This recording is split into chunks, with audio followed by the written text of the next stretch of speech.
Hello friends, welcome to my YouTube channel B Ed lesson plan. और आज हम बात करने वाले हैं गणित विषय के लिए लेसन प्लान की, जिसका प्रकरण है वृत्त की परिधि एवं व्यास में संबंध।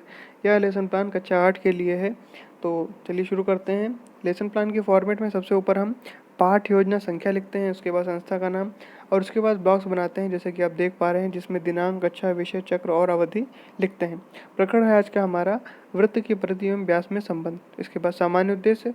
तो पहला है कि छात्रों की मानसिक स्थिति का विकास करना। दूसरा है छात्रों को गणित के नियमों एवं तथ्यों से परिचित कराना। छात्रों को तर्कसंगत तरीके से सोचने और निर्णय लेने का अभ्यास कराना। छात्रों में गणित के प्रति रुचि का विकास करना और छात्रों को स्वावलंबी बनने की प्रेरणा देना। तो उसके बाद है विशिष्ट उद्देश्य। विशिष्ट उद्देश्य में पहला है ज्ञानात्मक, तो बच्चे वृत्त के बारे में ज्ञान प्राप्त कर सकेंगे। दूसरा है अवबोधात्मक, तो छात्र वृत्त की परिधि और व्यास के बीच संबंध को समझ सकेंगे। तीसरा है अनुप्रयोगात्मक, छात्र वृत्त की परिधि एवं व्यास के बीच संबंध को अपने दैनिक जीवन में उपयोग कर सकेंगे। और चौथा है कौशलात्मक, छात्र वृत्त की परिधि और व्यास से संबंधित सवालों को हल करने का कौशल प्राप्त कर सकेंगे। सहायक सामग्री में दफ्ती पर बने हुए वृत्त, श्यामपट्ट, लपेट श्यामपट्ट पर अंकित सामग्री। शिक्षण विधि में हम मुख्यतः गणित विषय में आगमन और निगमन विधि का प्रयोग करते हैं, तो यहाँ भी आगमन निगमन विधि का प्रयोग करेंगे। पूर्व ज्ञान है कि छात्र बिंदु, रेखा, परिमाप, त्रिज्या, केंद्र, व्यास के बारे में जानते हैं। चलिए उसके बाद प्रस्तावना का जो पहला प्रश्न है कि दिखाकर प्रश्न पूछा जाएगा कि ये किस आकार की है। तो उत्तर में लिखेंगे कि ये वृत्त के आकार की है। फिर अगला है कि वृत्त की त्रिज्या किसे कहते हैं। तो उत्तर हो जाएगा कि वृत्त के केंद्र से परिधि तक की दूरी त्रिज्या होती है। फिर अगला प्रश्न करेंगे कि वृत्त की सबसे बड़ी जीवा किसे कहते हैं। तो उत्तर में लिखेंगे कि वृत्त की सबसे बड़ी जीवा व्यास कहलाती है। फिर अगला प्रश्न है कि वृत्त की परिधि तथा व्यास में क्या संबंध होता है। तो यह एक समस्यात्मक प्रश्न हो जाएगा। उद्देश्य कथन में छात्रों, आज हम वृत्त की परिधि तथा व्यास के संबंध में पढ़ेंगे। तो यहाँ से ही समस्यात्मक प्रश्न से ही हम अपना उद्देश्य कथन प्राप्त करेंगे।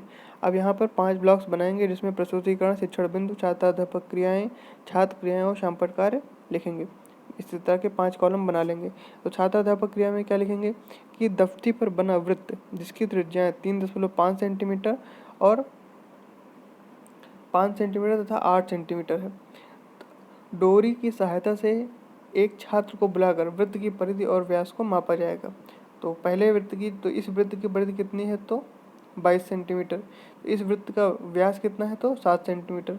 तो इस वृत्त की परिधि और व्यास में क्या संबंध है, तो ये 22/7। फिर उदाहरण संख्या 2 में अन्य छात्र से तो दूसरे त्रिभुज की परिधि को तो पूछा जाएगा कि इस वृत्त की परिधि कितनी है, तो बताएगा 44 सेंटीमीटर। दूसरा है इस वृत्त का व्यास कितना है। यहाँ पर जो परिधि है वो 44 सेंटीमीटर की है। दूसरा है कि इस वृत्त का व्यास कितना है, तो 14 सेंटीमीटर। तो इस वृत्त की परिधि एवं व्यास में क्या अनुपात है, तो अनुपात हो जाएगा 44/14, तो बराबर 22/7 आ जाएगा।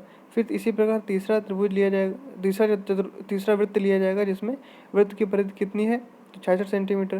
त्रिज्या कितनी है, तो 10.5 सेंटीमीटर। तो वृत्त का व्यास कितना है, तो 21 सेंटीमीटर। तो यहाँ भी अनुपात लिया जाएगा, तो अनुपात जो है वो तीनों में 22/7 ही आएगा। इसी तरह की एक टेबल जो है वो बनाएंगे। तो यहाँ पर भी जो तीसरा था उसमें वृत्त की परिधि और व्यास में अनुपात क्या है, तो यह आ जाएगा 22/7। तो यहाँ से एक नियमीकरण करेंगे कि 3 उदाहरणों से हमने लिया, तीनों उदाहरणों में वृत्त की जो है परिधि और व्यास में अनुपात निकाला, तो तीनों अलग अलग त्रिज्या वाले वृत्त लिए और तीनों में अनुपात निकाला, तो तीनों का अनुपात 22/7 आया। तो यहाँ से नियमीकरण करेंगे कि उपयुक्त उदाहरणों से छात्र इस निष्कर्ष पर पहुँचेंगे कि वृत्त की परिधि और व्यास में 22/7 का अनुपात होता है। इसे पाई से प्रदर्शित करते हैं, अर्थात परिधि बटे व्यास बराबर हो जाएगा पाई। अब निगमन विधि से क्या करेंगे, तो निगमन विधि से जो नियमीकरण किया है उसी को दोबारा से सिद्ध करते हैं। तो प्रश्न है कि यदि किसी वृत्त की परिधि 154 सेंटीमीटर है तो वृत्त का व्यास कितना होगा। तो परिधि बटे व्यास बराबर पाई होता है, तो 154 बटे व्यास बराबर 22/7। तो व्यास आ जाएगा 44 सेंटीमीटर। तो यहाँ से ये व्यास निकल आएगा। फिर यदि किसी वृत्त का व्यास जो है वह 14 सेंटीमीटर है तो वृत्त की परिधि ज्ञात करें। तो उसी प्रकार से निकालेंगे कि व्यास जो है यहाँ पर 14 सेंटीमीटर है, तो यहाँ पर देखेंगे कि व्यास 14 सेंटीमीटर है तो त्रिज्या हो जाएगी हमारी 7 सेंटीमीटर, तो यहाँ से भी त्रिज्या जो है वो निकल आएगी। फिर अगला है कि यदि किसी वृत्त की परिधि 110 सेंटीमीटर है, उसकी त्रिज्या कितनी होगी, तो इसी प्रकार से निकालेंगे। फिर कक्षा कार्य देंगे कि 28 सेंटीमीटर त्रिज्या वाले वृत्त की परिधि बताइए। निरीक्षण कार्य है कि तो जब ये 28 सेंटीमीटर त्रिज्या वाले वृत्त की परिधि बताइए, तो यह कक्षा में ही करने के लिए दिया जाएगा।